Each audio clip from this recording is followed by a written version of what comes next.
बिस्मिल्लाहिर्रहमानिर्रहीम। Welcome to MCQs treasury. आज की वीडियो में हम डिस्कस करने जा रहे हैं 1973 कॉन्स्टिट्यूशन ऑफ पाकिस्तान के कुछ इंपॉर्टेंट एमसीक्यूज।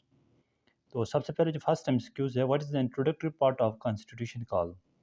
जो 1973 कॉन्स्टिट्यूशन का जो इंट्रोडक्टरी पार्ट है, जो तारुफी जो पार्ट है, हिस्सा है, उसको क्या कहा जाता है? मेन बॉडी कहा जाता है, प्रीमेबल कहा जाता है, एपिलॉग कहा जाता है। तो करेक्ट आंसर यहाँ पर है बी ऑप्शन, प्रीमेबल कहा जाता है इसको।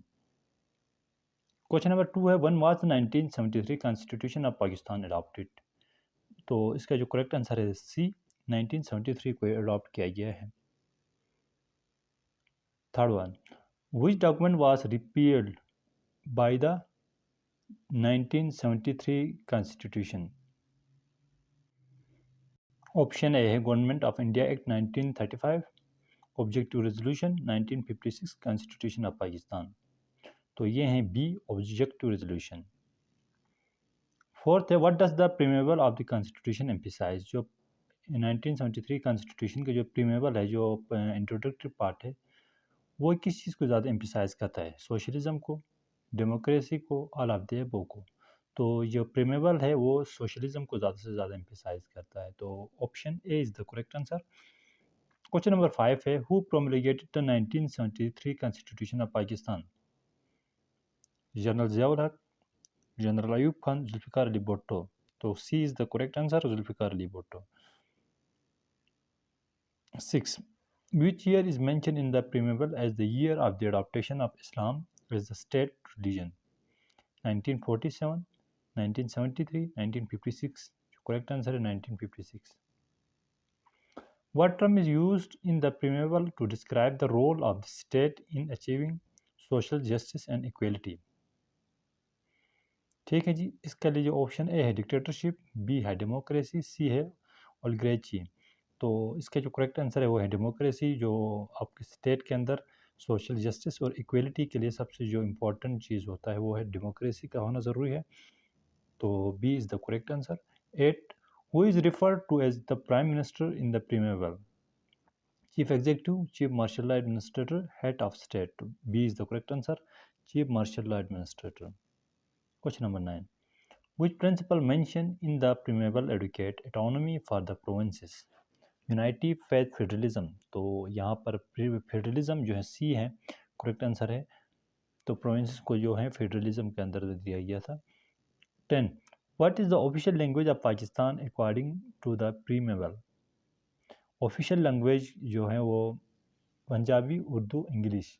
तो जो ऑफिशियल लैंग्वेज है पाकिस्तान की वो है English. So option C is the correct answer. Question number 11. Which article of the 1973 Constitution define the territories of Pakistan? Article 2, Article 1, Article 3. आइन के आर्टिकल नंबर 1 के तहत पाकिस्तान के जो हुदूद अरबा है, टेरिटरीज ऑफ पाकिस्तान है, उसको डिफाइन किया गया है।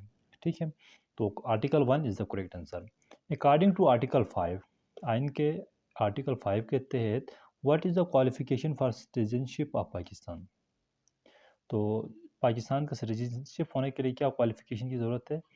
Birth with in the country, being born of parents who are citizen of Pakistan, permanent residency for at least 10 year. तो पाकिस्तानी होने के लिए जो वालिदैन हैं आपको पाकिस्तानी होना ज़रूरी है। तो B is the correct answer. 13. Under article 6 what action is declare as the high treason against the state.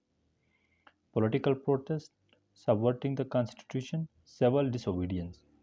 तो आर्टिकल 6 के तहत सबसे जो high treason against the state है वो है सबवर्टिंग ऑफ द कॉन्स्टिट्यूशन का, आपके जो आइन को नुकसान पहुँचाना या उसके खिलाफ जाना। 14. Which article of the constitution outline the principle of democracy and decentralization of government. Decentralization जैसे सूबों को इख्तियारात दे देना, ठीक है, तो ये आर्टिकल 32 के तहत हुआ है। C is the correct answer. So 15. What does article 17 guarantee in term of freedom of association. Freedom to assemble, freedom to form association or unions, freedom to criticize the government। तो correct answer है हमारे पास B, freedom to form association और unions. Question number 16. According to the article 19 what can be restricted in the interest of the sovereignty और integrity of Pakistan. Right to life, freedom of speech, freedom of religion. तो यहाँ पर correct answer है freedom of speech. Under Article 9, what does the state ensure for every citizens? Right to bear arms, security of persons, freedom for taxation. तो यहाँ पर है B is the correct answer, security देना हर शख्स को article 9 के तहत स्टेट जो इंश्योर करेगी सिक्योरिटी ऑफ पर्सन हर सिटीजन की, ठीक है। 18 है जी, which article of the constitution guarantees protection against double jeopardy?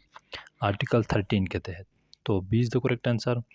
According to article 14, what is the dignity of man inviolable? Religion, life, property. B is the correct answer, life. What does Article 7 of the Constitution address?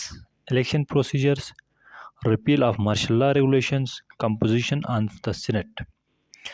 Article 7 जो है वो repeal of martial law regulations के बारे में बात करती है। Article 7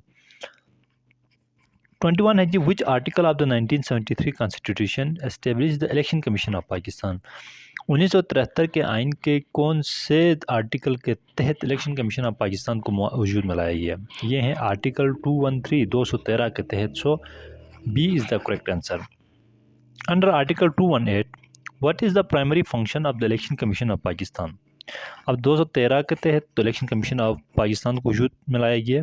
अब 218 आर्टिकल के तहत कौन से प्राइमरी फंक्शंस ये हैं वो इलेक्शन कमीशन के हैं? 218 के तहत उसके इख्तियारात ये हैं, फंक्शंस ये हैं कि वो कंडक्ट ऑफ इलेक्शन कराएं मुल्क में, ठीक है। तो बी इज़ करेक्ट आंसर है इसका, जो बी करेक्ट आंसर होगा क्योंकि इसका जो प्राइमरी काम है वो इलेक्शन कंडक्ट कराना है कंट्री के अंदर। 23, according to article 218, who appoint the chief election commissioner? Chief election commissioner को कौन करेगा जी अपॉइंट? प्रेसिडेंट ऑफ पाकिस्तान करेगा, प्राइम मिनिस्टर ऑफ पाकिस्तान करेगा, सुप्रीम कोर्ट ऑफ पाकिस्तान करेगा? तो इसका जो करेक्ट आंसर है B, prime minister of Pakistan. 24, what is the tenure of the chief election commissioner as mention in the constitution? जो चीफ इलेक्शन कमिश्नर होता है उसका टेन्योर, उसका दौरानिया कितना होगा? 3 साल, 5 साल, 7 साल? तो इसका जो दौरानिया होगा वो है 5 साल, so B is the correct answer. 25, under article 219, what is the role of election commission in preparing electoral rolls? Article 219 के तहत इलेक्शन कमीशन का रोल क्या होगा इलेक्टोरल रोल्स बनाने वक्त? A, advisory only, supervisory and control, executive decision making? तो इसका जो B is the correct answer, supervise भी करेगा और उसको कंट्रोल भी करेगा। तो ये इलेक्शन कमीशन का 219 आर्टिकल के तहत उसकी जिम्मेदारी है। Which article of the constitution guarantees the right to life and liberty? ये है आर्टिकल 14, बी करेक्ट आंसर है। Under article 15, what is prohibited as a form of discrimination on the basis of religion, race, caste or sex? तो इसका जो option A है religious worship, untouchability, B, सी private education. Article 15 के तहत किसी भी मज़हब, रंग का पात, ठीक है, इसको देखते हुए कोई भी डिस्क्रिमिनेशन नहीं की जाएगी, तो ये अनटचेबिलिटी है, ठीक। 28, what does article 17 ensure regarding freedom of assembly? इसका करेक्ट आंसर है वो है आर्टिकल 17 किस चीज़ के हवाले से फ्रीडम देती है ensure? Subject to government approval के बारे में, subject to any reasonable restriction impose by law? तो बी करेक्ट आंसर है, subject to any reasonable restriction impose by law, ये।